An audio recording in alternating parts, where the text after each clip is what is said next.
Merci beaucoup, Aram.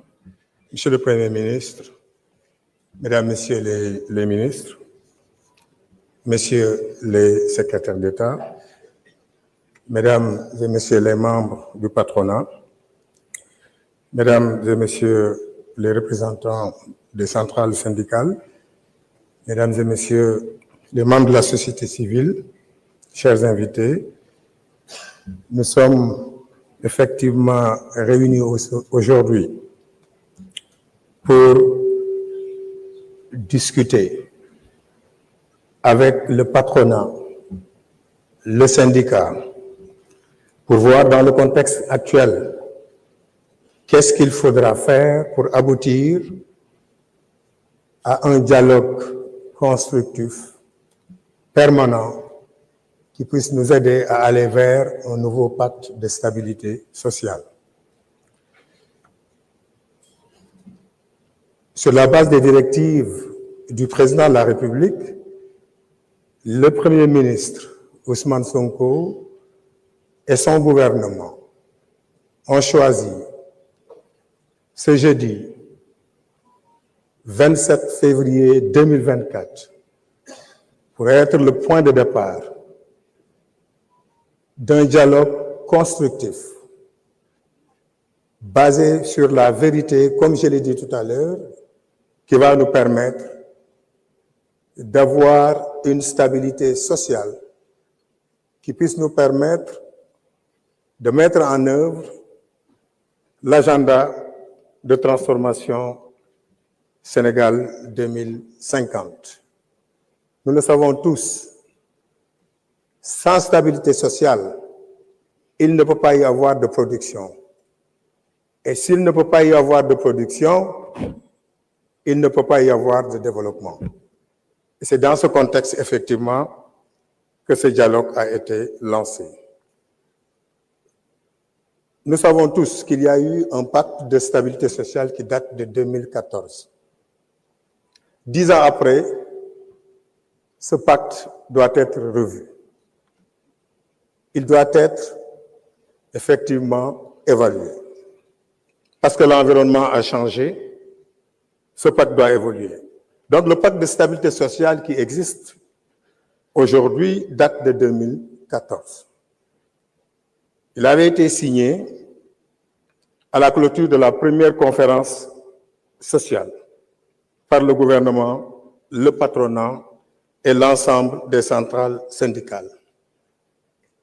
Son objectif général était de contribuer à l'instauration et à la consolidation d'un climat social apaisé, propice à une émergence économique.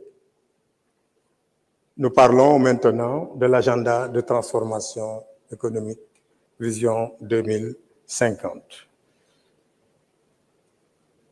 Ce pacte devait effectivement permettre, comme je l'ai dit tout à l'heure, d'aider à la transformation structurelle de l'économie, d'aider à une amélioration significative des conditions de vie des populations et le renforcement de la sécurité, de la stabilité et de la gouvernance, de la protection des droits et libertés et de la consolidation de l'état de droit. Ces problèmes sont toujours actuels. Pendant ces 10 années, effectivement, le pacte a connu certaines réalisations. Les résultats les plus notoires ici concernent la signature de plusieurs conventions collectives. Nous allons y revenir tout à l'heure, Monsieur le Premier ministre, quand nous ferons l'état des lieux des revendications sociales, syndicales. Donc, il y a eu, effectivement, la signature de plusieurs conventions collectives. 9, je crois bien. Nous allons y revenir. Il y a eu aussi la mesure de la représentativité syndicale, avec les élections de représentativité. Une subvention annuelle de 300 millions répartie aux centrales syndicales les plus représentatives aussi. Il y a eu aussi, comme réalisation de ce pacte, le renforcement des moyens d'intervention de l'administration du travail et l'institution du Haut Conseil du dialogue social.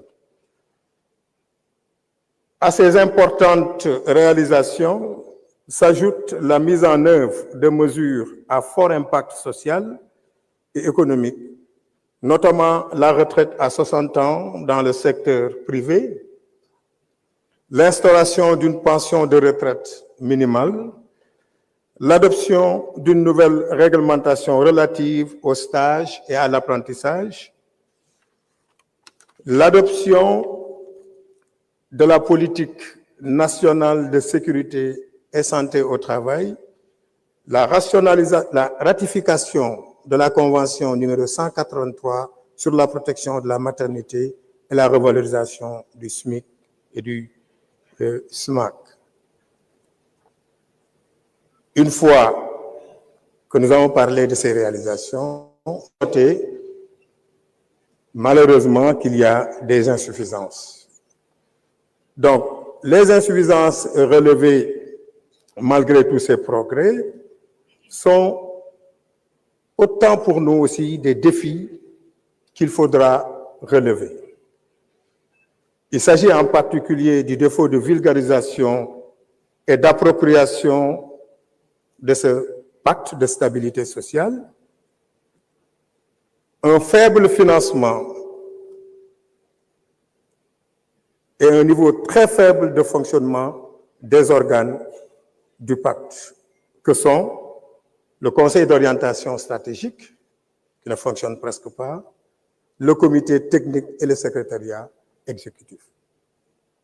Il convient donc, Monsieur le Premier ministre, Mesdames et Messieurs, sur la base de ces constatations, et comme je l'ai dit tout à l'heure, compte tenu du contexte actuel, il convient d'entamer des discussions pour aboutir à un nouveau pacte de dialogue social, ce qui est l'objet de cette rencontre d'aujourd'hui.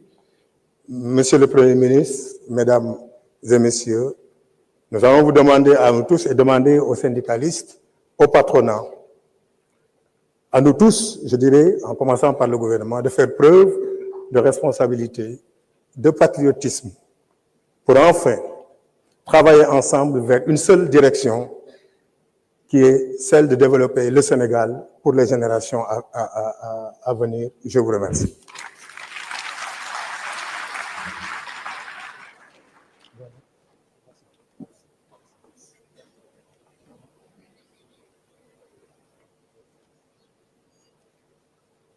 Merci beaucoup, Monsieur le ministre du Travail, de l'Emploi et des Relations avec les institutions, Monsieur Abbas Fall. Mesdames, Messieurs, nous allons poursuivre l'introduction, toujours avec le gouvernement. Et cette fois, je vous prie d'accueillir Monsieur le ministre des Finances et du Budget, Monsieur Cheikh Diba.